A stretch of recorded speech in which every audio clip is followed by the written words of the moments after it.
tools like Claude and ChatGPT are some of the best ways that you can create content at scale. But as a copywriter and English major, there are certain things that AI is doing to your writing that make me very aware that you are using AI to write, and over time, those things can kill your audience's trust. So today I'm breaking down the 5 most common AI copywriting tells and giving you ridiculously simple ways that you can edit your content so you can still use this tool to achieve speed, but actually create content that you feel really confident standing behind. I'm Cheyenne, and I'm the copywriter and funnel strategist behind some of your favorite 6- and 7-figure creators.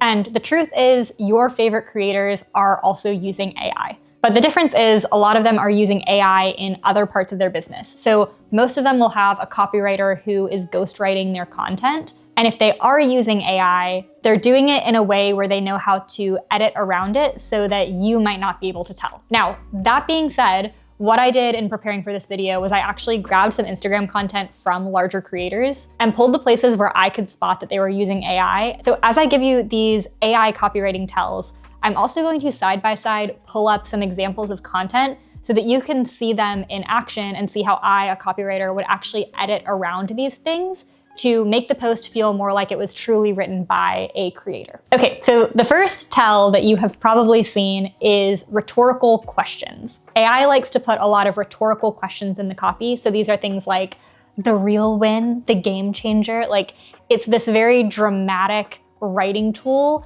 that nobody actually talks like that. It's funny because every time I say that, there are people who say like, I love rhetorical questions and I use rhetorical questions all the time and use them before AI. And maybe you do, but you probably didn't write a rhetorical question like that. If you wrote a rhetorical question before AI, you probably wrote something like, do you know what I mean? Does that make sense to you? Like, it's a bit more grounded and a bit more like you would say it to your friend. But the way that AI does rhetorical questions is almost like teeing itself up for this grand reveal. It would be like if you were hanging out with your friend and they were like, and what happened next? And you were like, it's really awkward. So don't do that in your copywriting. So this post is from an ad that I got on Instagram, and I literally sent it to myself preparing for this video because it has so many of these AI copywriting tells in it that we might even just hang out on this post for a while, because I think we could like totally dramatically rewrite this ad and it would probably convert a little bit better. So I'll make sure it's on the screen, but the ad reads, the specialist paradox. You hire a marketer, now someone needs to tell them what to market, what the messaging is, how it connects to sales. That someone, you. You hire a salesperson, now someone needs to give them a process, lead flow, scripts, CRM setup, still you. Instead of doing the work, you're managing people doing the work, you're still the bottleneck for everything. I don't hate all of that, but the part of that that I do hate is that someone, you. So instead, if we wanted to rewrite this copy so that it didn't read so much like this like cringy, I literally feel my like shoulders go up, this like cringy AI moment, here's how I would rewrite it. What this post is doing that's really interesting is it's positioning someone as like this lead up to someone has to manage this person. And then there's this reveal of like, that someone is you. We're all smart here. We know where we're going with this sentence. So we don't have to do this like big reveal in this copy. So what I would say if I was rewriting this to make it a lot more direct and to the point and not use this AI faux pas is literally this. I would say, you just hired a marketing person to take things off your plate, but instead a million things got added to yours. You have to tell them what to market, what the messaging is, and how it connects to sales. And this hire didn't end up saving you any time. That's just like a lot more linear and your brain can follow that story versus it being now someone has to manage this person and that someone is you. It doesn't work for your brain and it feels very confusing and very cringy to me with AI. So don't add rhetorical questions, just rework your sentence around that. The next one is something that you would call in an English major these not only but also sentences. So the way that they sound in AI is not this, but this, not this, but this. So you're constantly in your copywriting contrasting two things. And the question is, do you actually need to put two things at odds with each other, or can you just tell me what the truth of the matter is and what the actual thing is? This post I'm gonna also pick on a couple different times because it has another AI copywriting tell in it. So this is a caption for a live event that is supposed to be a like women's entrepreneurship growth event. And this is what the caption says. It says, "Something new is coming. Rise Elevate is a one-day experience for women who are already building something." We're gonna come back to that later. What are they building? They're building something. Entrepreneurs, business owners, leaders, and women growing into their next level. This is not about starting over. It's about refining your direction, sharpening your focus, and deciding what matters next.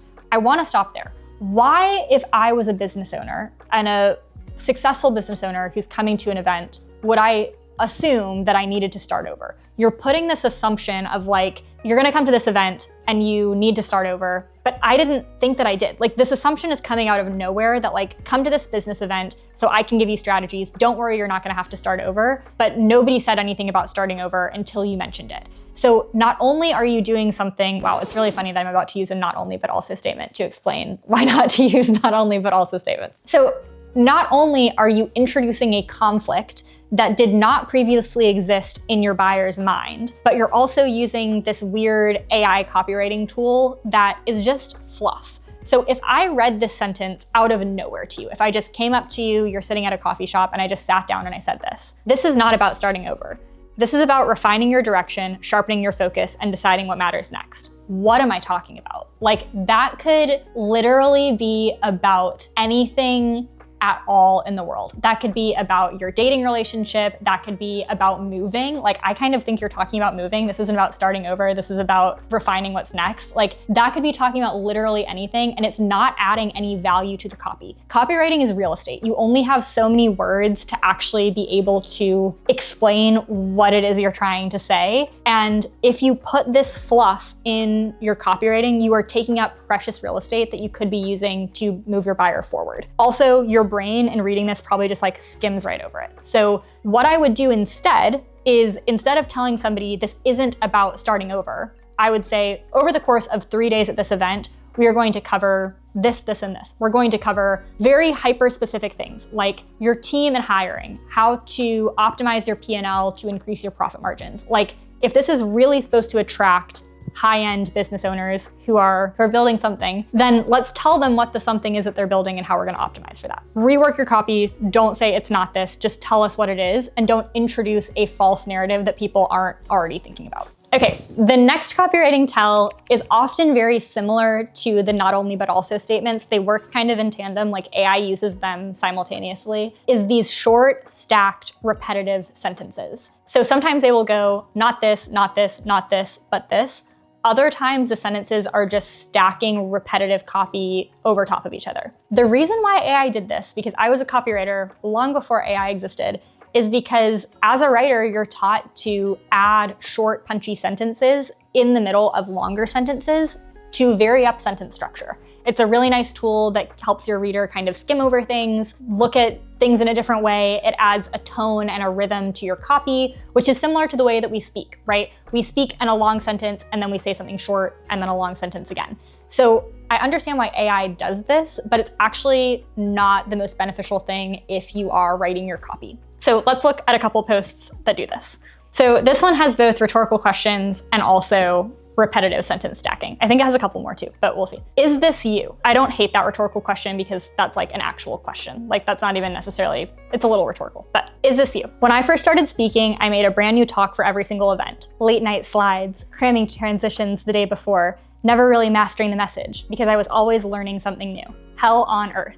Sound familiar? Here's what changed everything. Top speakers don't reinvent their talk. They have a signature keynote, one core message they refine, rehearse, and adjust for every stage. If you're still starting from scratch every time, it's time to stop stressing and start owning the stage. DM me workshop and I'll send you details. I don't hate the end of that. The end of that is actually like, you could probably even hear it as I'm talking through it. It's easier to read. The beginning feels like a bad Super Bowl commercial. Like, I feel like I am watching like the new Toyota Highlander. It's like, not for off-roading with your family. Like, I don't know, that joke didn't land, but I think that that's like what comes up in my mind. Instead of saying late night slides, cramming transitions the day before, never really mastering the message because I was always learning something new, you could just flip that sentence structure on its head. You could say, when I first started speaking, I made a brand new talk for every single event, and I felt like I was always having to learn something new. I would stay up until midnight before the next talk. A sidebar, if you're trying to edit your AI copywriting, something to do is make things hyper-specific. So saying late night slides, cramming transitions, never really mastering the message is very like vague. But if she said, I vividly remember staying up until midnight the night before every single talk, trying to redo my slides because I had no idea what I was going to say the next day. That's actually a lot more specific and a lot more believable. And if there's like an actual true specific thing you could say to narrow that down even further, like I remember sitting in the dark at midnight on a hotel bed in a city where I knew no one, stressed about my talk the day before and having no idea what I was going to say. It's like the more narrow and specific you can get in the copy, the more believable it is, and it's not just these repetitive sentences stacked on top of each other. Very similarly to not only but also sentences, and these short repetitive sentences is something else, which is not this, not that, but the other. And these are all like different sides of the same copywriting tell, but the not this, not that, but the other is something that people use to get around, I think, to get around having to be specific. So a lot of the times, if you are trying to like fly through content, or there's someone junior on the team who's just like writing a bunch of copy, there's no shame to that. A really good tool that you can do is ask the founder for hyper-specific stories. So often if you say, it's not this, it's not that, it's the other, you're going for this like philosophical, vibey post.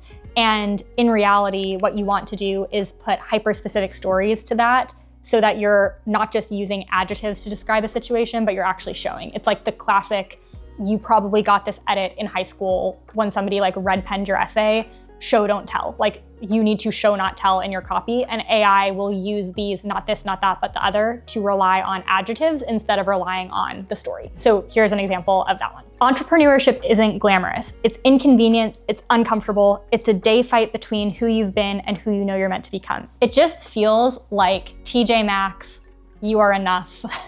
Like, wall art, like what are we saying? What does that mean? Like I'm an entrepreneur and I have no idea what that means. How can we say that in such a way that is way more hyper specific and isn't this like, it's this, it's this, it's this. Like this feels like we're at a poetry slam and your marketing copy does not need to feel that way.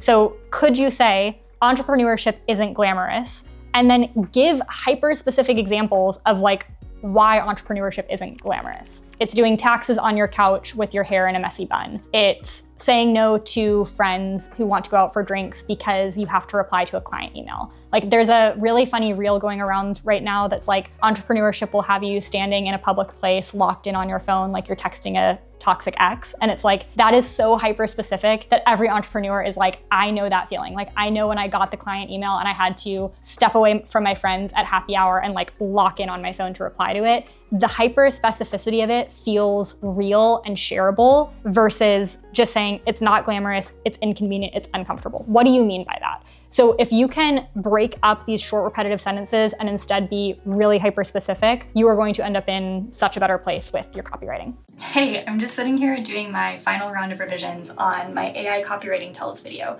which feels crazy because that means that if you're watching this, my YouTube channel is live, which is just so cool.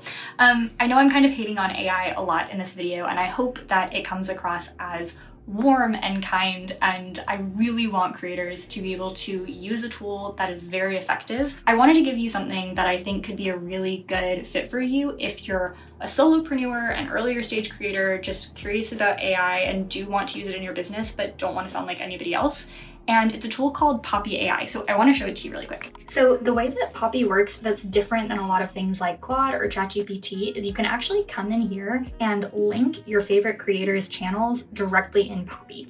So what I can do is come in here and grab Diary of a CEO and add it to the board. And Poppy is going to actually auto-generate everything from the Diary of a CEO channel and analyze the content right here in Poppy. So then I can click this and add the channel to the board. And then I can literally connect it to a chat, and that chat can use a tool like Claude or ChatGPT or something like that. And then now this tool has all the context from this channel. So it's basically going through and giving me all this information about how Diary of a CEO comes up with titles for YouTube. And now it's giving me a bunch of titles for me to use that are based on their winning title formulas. I like the idea of using a AI tool as like a thought partner and something that you can go back and forth with, rather than it just being the writer for you. And I think that if you can train it on a lot of context, then it's gonna set up your writing for a lot more success. So anyways, just a cool tool. And I talked to the Poppy AI team and they gave me $25 off to pass to you, which feels really cool and exciting as an early stage creator. So anyways, just wanted to share that little tip with you in case you're in a position where you're trying to figure this out for yourself and you can't quite hire a copywriter yet. Okay, let's get back to the video. And the last copywriting tell, which makes me just crazy, is unnecessary adjectives or like adjectives that aren't adjectives.